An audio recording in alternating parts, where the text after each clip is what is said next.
The rain didn't fall gently that night. It crashed. It hit the glass windows like a warning, like something in the world had already broken and was now trying to tell him. Armin stood still, his hand frozen on the door handle.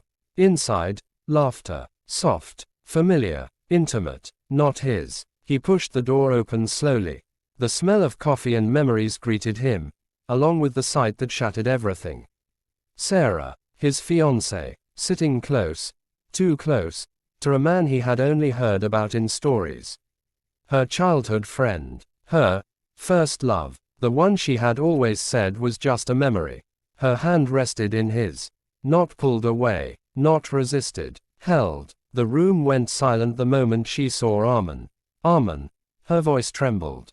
But her hand didn't move. That was the moment everything ended. Don't. Armin said quietly.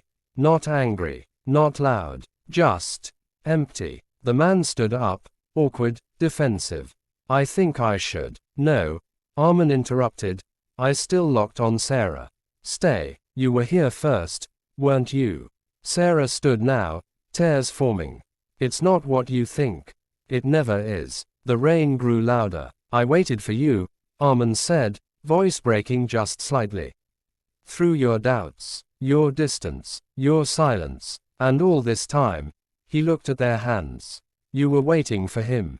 Sarah shook her head, but the truth had already spoken. I thought I was building a future, he whispered. Turns out, I was just filling time until your past came back. He took off the ring, placed it gently on the table. I hope this time, you don't lose him again. And then he walked out. Not fast, not dramatic, just gone. Behind him, Sarah collapsed into tears. But Armin didn't look back. Because some doors, once closed, don't deserve another opening. Time didn't heal him. It reshaped him. Months passed, but Armin didn't return to who he was. He became quieter, sharper, focused. Pain turned into discipline, loneliness into ambition. He built something. His own company, his own life, his own identity. No distractions, no emotional risks. Until he met Hina. She wasn't like Sarah. She was calm, grounded, honest in a way that didn't make promises. She simply existed truthfully. I don't believe in perfect love, she said once, sipping tea across from him. I believe in choosing someone every day. That line stayed with him. And slowly, against his own rules, he chose her. Not out of desperation, but because, for the first time since everything broke, being with someone didn't feel like a risk. It felt safe. They got engaged quietly. No grand announcements. No loud celebrations. Just a simple promise. This time, Armin believed it might last. The signs were small. Too small. Late replies. Missed calls. A hesitation in her voice when he asked simple questions. Hina, is everything okay? He asked one evening. She smiled. Too quickly. Yeah. Just work. But something was off. Not loud enough to accuse. Not clear enough to confront. Just enough to haunt. Then came the night everything repeated. Different place. Same feeling. Armin stood outside her apartment. The door slightly open. Voices inside. A man's voice. Familiar. Not to Armin, but clearly to her. I shouldn't have come back, the man said. You always do, Hina replied softly. Armin's chest tightened. Do you still? The man asked. Silence. That silence said everything. Armin stepped back. Didn't walk in. Didn't interrupt. Because he already knew how this story ended. The confrontation was quieter this time. More controlled. More painful. Your ex? Armin asked calmly the next day. Hina froze. I was going to tell you. When? He asked. After you decided. Tears filled her eyes. It's not that simple. It never is, he repeated, the same words from before, but heavier now. He came back, she whispered.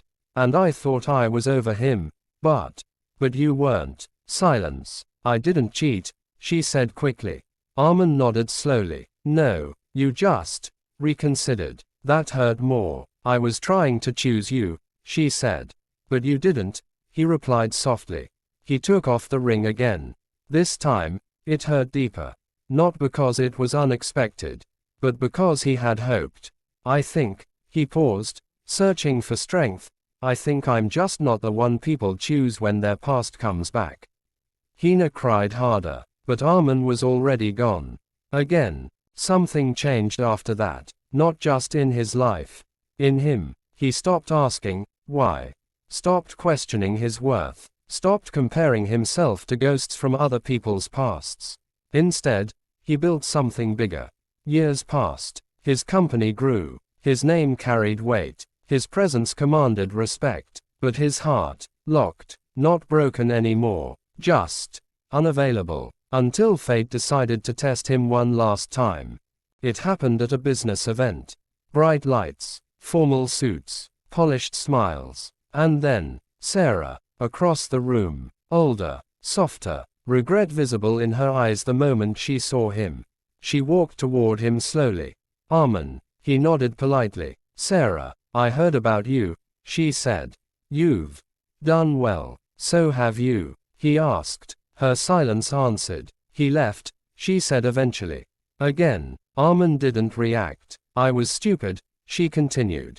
I thought going back meant fixing things, but it just reopened wounds.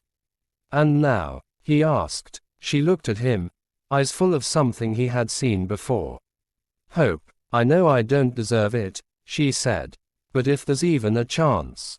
No, not harsh, not loud, just final. Sarah's lips trembled. You didn't choose me when it mattered, he said calmly. And I don't compete with memories anymore. She broke down, but Armin stayed steady, because this time, he wasn't the one losing. Weeks later, another encounter. Hina, at a quiet cafe. She looked different, tired, real. He wasn't who I remembered, she admitted. I went back, and realized I had already moved on. I just didn't know it. Armin listened silently. I lost you because I was confused, she said. No, Armin replied gently. You lost me because you weren't sure. That difference mattered. I am now, she whispered. He smiled faintly. But I'm not. That was the truth. Not anger, not revenge, just clarity. The night was quiet. No rain, no chaos, just stillness. Armin stood on his balcony, looking over the city he had built his life in. 2 women, 2 chances, 2 times he was almost someone's forever. But both chose someone else when it mattered most. And yet, he didn't feel broken. He felt free. His phone buzzed. A message from someone new. Simple. Hi, I heard about you. Not your success, but your story. I think I'd like to know you. Armin looked at it for a long moment. Then smiled. Not because he needed someone, but because, for the first time, if he chose again, it would be because he wanted to. Not because he believed in forever, but because he believed in himself. And this time, whoever chose him, wouldn't be choosing second.